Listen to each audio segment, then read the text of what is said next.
ہمارے پاس نا انٹیوں کے فون آتے ہیں جو اپنے میاؤں سے پریشان ہوتی ہیں، اپنے میاؤں کی غیر اخلاقی حرکتوں سے. آج کل مارکیٹ میں ایسی خواتین بہت زیادہ ہو گئی ہیں جو اپنے میاؤں کی غیر اخلاقی حرکتوں سے اسٹریس اور ڈپریشن میں جا رہی ہیں کہ کاغذ میں ہم ان کی وائف ہیں، ہم سے تمیز سے بات نہیں ہوتی، باقی جو بھی آئے گی نا اس سے بہت زیادہ تمیز سے بات کرتے ہیں.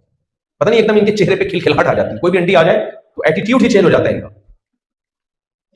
تو ایک خاتون نے مجھے بتایا کہ میرا میاں جو ہے وہ دوستیاں لگا رہے ہیں لڑکیوں سے، خواتین سے، دفتروں میں اور پتہ نہیں کہاں کا.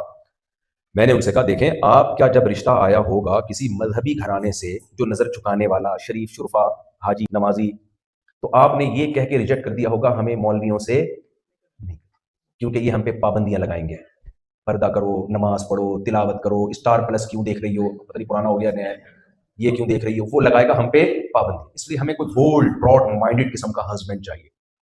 میں نے کہا ایسا ہی ہوا تھا کہ نہیں؟ بالکل 100% صحیح کہا، ایسا ہی تھا. میں نے کہا مل گیا آپ کو، کیونکہ جو براڈ مائنڈڈ ہوتا ہے اس کو کوئی خوف نہیں ہوتا کہ کس کو دیکھنا حلال ہے اور کس کو دیکھنا حرام. براڈ مائنڈڈ مل گیا نا.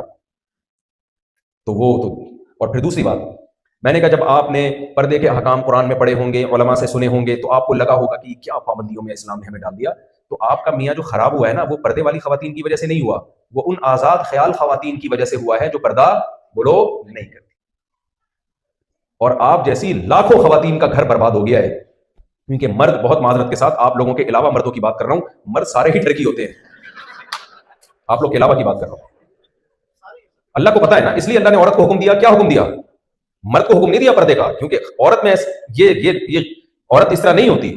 عورت کی فطرت میں وفا ہے اپنے شوہر کے ساتھ. مرد تو ٹھرکی ہوتے ہیں، اللہ ماشاء اللہ آپ جیسے نیک لوگ جن کو اللہ ہدایت دے. سسرال والے ہیں نا ان کو میں پیار سے اسرائیل والے کہتا ہوں.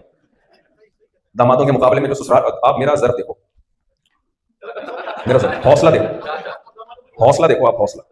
ایک ساس لوگ افورڈ نہیں کر پاتے آج کل، ایک سسر قابل برداشت. آپ حوصلہ دیکھو، ہول سیل کے حساب سے سالے رکھے ہوئے ہیں، ہول سیل کے حساب سے سسر، ہول سیل کے حساب سے ساسیں. ضرب ہے یا نہیں ہے؟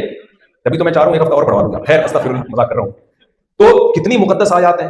ساس مدر ان لا ہے، اللہ کہتے ہیں یہ بھی تمہاری ماں ہے. یہ تو خیر میں مزاق کر رہا تھا اسرائیل سے، لیکن اللہ نے اس کو مقدس رشتہ قرار دیا.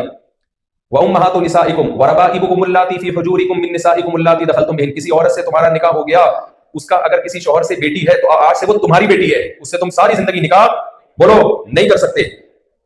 وَحَلَائِلُ أَبْنَائِكُمُ الَّذِينَ مِنْ أَصْلَابِكُمْ. تمہارے بیٹے کی بیوی وہ تمہاری ڈاٹر بن چکی ہے، ڈاٹر ان لا، لہذا اس کے حقوق بھی اس کے ساتھ معاملات بھی بیٹیوں جیسے ہیں. کتنا مقدس نظام اسلام نے قائم کیا ہے. کیا کسی اور کے آپ عقل سے فیصلہ کر سکتے ہیں ان سب چیزوں میں؟ گائیڈنس عقل گائیڈ کر سکتی ہے آپ کو؟ کہیں بھی گائیڈنس نہیں ملے گی آپ کو. تو جب اللہ تعالیٰ نے عورت کے تحفظ کے لیے اتنا خوبصورت نظام بنا دیا تو عورت کو بھی چاہیے کہ اس نظام کا خیال کرے. اس نظام میں اس عورت کی بہتری ہے، اس کے فائدے ہیں اس میں.